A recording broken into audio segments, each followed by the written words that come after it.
સુરત જિલ્લાના ઓલપાડ તાલુકામાં સરકારી જમીન ઉપર ગેરકાયદેસર બનાવવામાં આવેલા ઝીંગાના તળાવ દૂર કરાવવા સરકારી ગોચર જમીન ઉપરથી ગેરકાયદેસર દબાણ દૂર કરવા તેમજ વહીવટી તંત્રની મંજૂરી વિના પાણી નિકાલની વ્યવસ્થામાં અવરોધ કરવા તેમજ ઓલપાડ તાલુકામાંથી પસાર થનાર હાઈટેન્શન લાઇન સહિતના ખેડૂતોના વિવિધ પ્રશ્નોના બાબતે તત્કાલ કાર્યવાહી કરવા માટે ગુજરાત પ્રદેશ કોંગ્રેસ સમિતિના મહામંત્રી દર્શનભાઈ નાયકની આગેવાનીમાં ઓલપાડ પ્રાંત અધિકારી પાર્થ તલસાણીયાનો આવેદનપત્ર આપી રજૂઆત કરવામાં આવી હતી।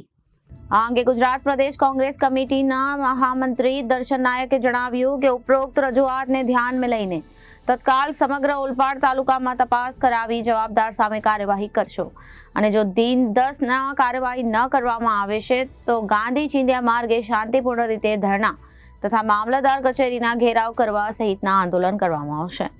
આ પ્રસંગે જયેન્દ્રભાઈ દેસાઈ, અતુલભાઈ પટેલ, ગોવિંદભાઈ પટેલ, ધર્મેશભાઈ પટેલ, ડોક્ટર યોગેશ પટેલ અને ભરત પટેલ, હેમલ પટેલ તથા તમામ મહાનુભાવી મહેમાનો ઉપસ્થિત રહ્યા હતા અને કોંગ્રેસના આગેવાનો અને કાર્યકર્તાઓ પણ હાજર રહ્યા હતા।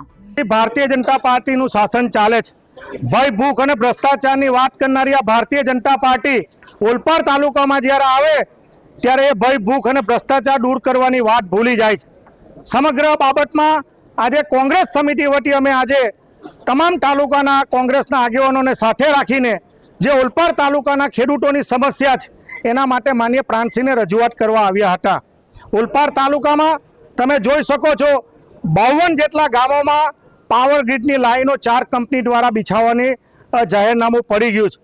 આ અનુસંધાનમાં ગેરકાયદેસર રીતે આ તંત્રને અધિકારીઓના મેળાપીપણામાં ખેડૂતોની જમીનમાં ગેરકાયદેસર પ્રવેશ કરીને આ ટાવરો ઊભા કરી દેવાની ફરિયાદ સુરત જિલ્લામાં પણ ઠેર ઠેર જગ્યાએ જોવા મળે છે। આ અનુસંધાનમાં વિનંતી કરવા આવ્યા છે કે આ ફળદ્રુપ જમીન ઓલપાડ તાલુકાની 52 ગામોનું જે માસ છે એ તૂટી ન જાય એટલે જાહેરનામું રદ થવું જોઈએ એના માટે રજૂઆત કરવા માટે આવ્યા હતા।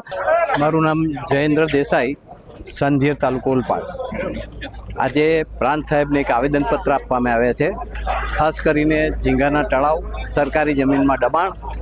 સરકારી જમીનના દબાણની વાત કરીએ તો ઓલપાડ તાલુકાના કેટલાક ગામોમાં સરકારી ગૌચરની જમીનમાં ખેતી પણ થાય છે, છતાં સરકારી તંત્ર એની સામે કોઈ જ પગલાં લેતું નથી।